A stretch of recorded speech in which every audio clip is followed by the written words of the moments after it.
Tahun 1958, Angkatan Bersenjata RI atau ABRI memerlukan pengganti Jeep Willys sisa-sisa tentara Belanda zaman Perang Kemerdekaan yang sudah terlalu tua, serta tambahan kendaraan sejenis dengan bertambahnya penduduk yang berprofesi sebagai tentara. Jeep memang kendaraan yang revolusioner, sampai-sampai pada tahun 1958 ada banyak alternatif yang menawarkan keunggulan tersendiri yang tentu membuat bingung kendaraan apa yang pas untuk menggantikan Jeep Willys ini. Anda sendiri mau beli mobil tentunya test drive dulu kan, sebelum memutuskan mobil apa yang akan dibeli. Begitu juga dengan ABRI, yang kemudian melakukan serangkaian tes keliling Pulau Jawa menggunakan beberapa calon pengganti Jeep. Mobil yang diuji antara lain Gas 69 dari Soviet Rusia, Steyr Puch Haflinger dan DKW Munga dari Jerman, serta Austin Gypsy dan Land Rover dari Inggris. Tujuan pengetesan ini adalah untuk mencari mobil yang bersahaja dan tangguh di segala medan.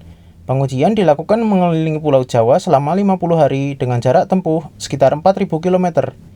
Medan yang dilalui antara lain hamparan pasir vulkanik hitam, serta hutan belantara di sekeliling gunung berapi dengan tidak boleh berhenti selain untuk isi bensin, ganti oli, dan ganti sopir. Bukan pekerjaan yang mudah.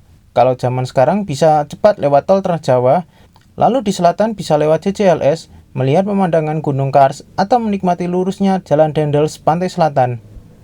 Jawa saat itu berbeda jauh dengan Jawa di masa sekarang. Masih banyak jalan utama yang berkelok sempit dan gelap, lengkap dengan bandit dan penyamun yang siap menunggu. Belum termasuk kelompok separatis seperti Darul Islam yang beberapa saat sebelumnya sempat hampir menghilangkan nyawa Presiden Soekarno dalam peristiwa Cikini. Tidak berselang lama, baik Steyr Puch Haflinger dan Austin Gypsy mengalami masalah pada bagian mesin, dan keduanya keluar dari kompetisi. DKW Munga sendiri mengalami kecelakaan ketika mendaki bukit di mana mobilnya terperosok dan terguling. Di hari terakhir uji coba, mobil Land Rover yang mengikuti mobil gas menyeberangi sungai mogok sampai harus ditarik oleh mobil gas. Otomatis dalam uji coba ini, Gas 69 menjadi pemenangnya. Alhasil, pemerintah Indonesia kemudian membuat pesanan 4.000 unit mobil gas dan selanjutnya datang pesanan dari Auri 400 unit. Apalagi selain tangguh, Gas 69 ini juga bisa muat 10 orang penumpang, serta harganya yang paling murah saat itu dengan $1.800 Amerika. Ngomong-ngomong, seperti apa sih mobil Jeep asal Soviet ini? Tidak bisa dipungkiri, kendaraan 4WD buatan Amerika Serikat yang bernama Willys Jeep sangat berperan penting dalam kemenangan sekutu di Perang Dunia Kedua.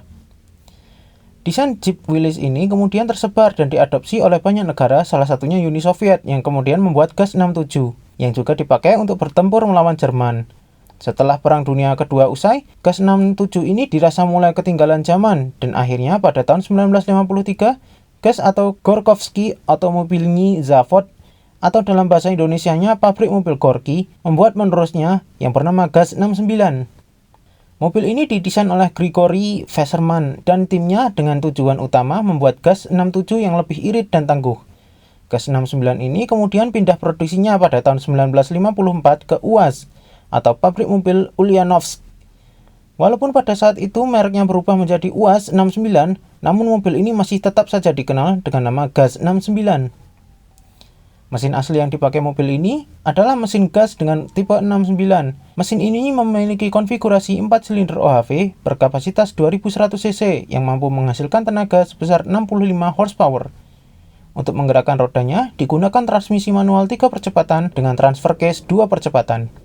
Sayangnya, tidak lama kemudian terjadi peristiwa Gerakan 30 September dan pemerintah Indonesia kemudian mengurangi aktivitas perdagangan dengan Uni Soviet. Gas 69 ini kemudian banyak yang terlantar karena datangnya pengganti seperti Jeep M151 alias Jeep Utility bekas Perang Vietnam hibah dari Amerika, serta kalaupun beli, pemerintah Orde Baru lebih memilih untuk membeli Land Rover. Gas 69 yang tersisa akhirnya bertahan seadanya, tapi memang ini Jeep tangguh. Puluhan tahun tanpa dukungan, masih ada saja Gas 69 di jalanan Indonesia meski memang banyak yang misal diganti mesinnya menjadi K-Series punya Kijang. Seperti biasanya, suka atau tidak suka, dan tinggalkan komentar biar algoritma YouTube merekomendasikan video ini ke seluruh dunia. Juga jangan lupa tekan loncengnya biar tahu kalau kami upload lagi. Berhubung upload video juga suka-suka. Terima kasih sudah menonton.